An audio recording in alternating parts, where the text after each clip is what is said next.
মানিকগঞ্জের সাটুরিয়া উপজেলার ঐতিহ্যবাহী হরগোজ পশুর হাট ক্রেতাবিক্রেতাদের পদচারণায় মুখরিত হয়ে উঠেছে। রোববার ২৪ মে সাপ্তাহিক হাটের দিনে দেশি গরুর সরবরাহ ছিল চোখে পড়ার মতো। এই হাট চলবে আগামী বুধবার পর্যন্ত জানিয়েছেন হাট কমিটি। সকাল থেকেই মানিকগঞ্জ সহ আশপাশের জেলা ও রাজধানী ঢাকা থেকে ক্রেতারা হরগোজ হাটে আসতে শুরু করেন। দুপুরের দিকে হাটে তিল ধারণের ঠাঁই ছিল না। বিক্রেতারা বিপুল পরিমাণ দেশি গরু হাটে তুলেছেন। বেলা বাড়ার সঙ্গে সঙ্গে কেনাবেচা জমে উঠলেও দাম নিয়ে ক্রেতাদের মধ্যে মিশ্র প্রতিক্রিয়া দেখা গেছে। ঢাকা থেকে আসা ক্রেতা নাইম বলেন, হাটে গরুর সরবরাহ ভালো হলেও বিক্রেতারা দাম একটু বেশি চাচ্ছেন।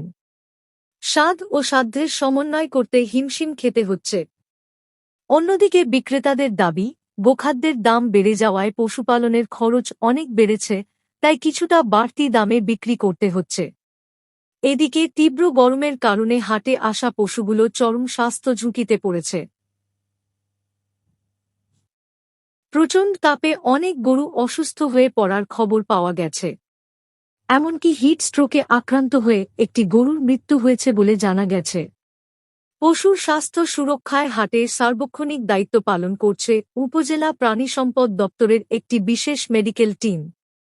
সাটুরিয়া উপজেলা প্রাণিসম্পদ কর্মকর্তা তানজিলা ফেরদৌসী বলেন, অত্যধিক তাপমাত্রার কারণে হিট স্ট্রোকে অনেক গরু অসুস্থ হয়ে পড়েছে। আমি নিজে মেডিকেল টিমের সঙ্গে থেকে বেশ কয়েকটি অসুস্থ পশুকে জরুরি চিকিৎসা দিয়েছি। দুর্ভাগ্যবশত একটি গরু মারা গেছে। এই পরিস্থিতিতে খামারি ও ক্রেতাদের পশুর প্রতি বাড়তি যত্ন নেওয়ার পরামর্শ দিচ্ছি। তিনি আরও বলেন, তীব্র গরমে পশুকে ঠান্ডা রাখা ও পানি পান করানোর জন্য হাটে পর্যাপ্ত পানির লাইনের সুব্যবস্থা করা জরুরি। এছাড়া বড় অঙ্কের আর্থিক লেনদেন হওয়ায় নিরাপত্তার স্বার্থে হাটে একটি স্থায়ী পুলিশ বক্স থাকা প্রয়োজন বলে তিনি মনে করেন। স্থানীয় ব্যবসায়ী ও খামারিরা জানান, হরগোজ পশুর হাট এই অঞ্চলের অর্থনীতির অন্যতম চালিকাশক্তি। পশুর জীবন বাঁচাতে অবিলম্বে পর্যাপ্ত পানির ব্যবস্থা এবং অনাকাঙ্ক্ষিত ঘটনা এড়াতে পুলিশি টহল জোরদারের দাবি জানিয়েছেন সংশ্লিষ্ট ব্যক্তিরা।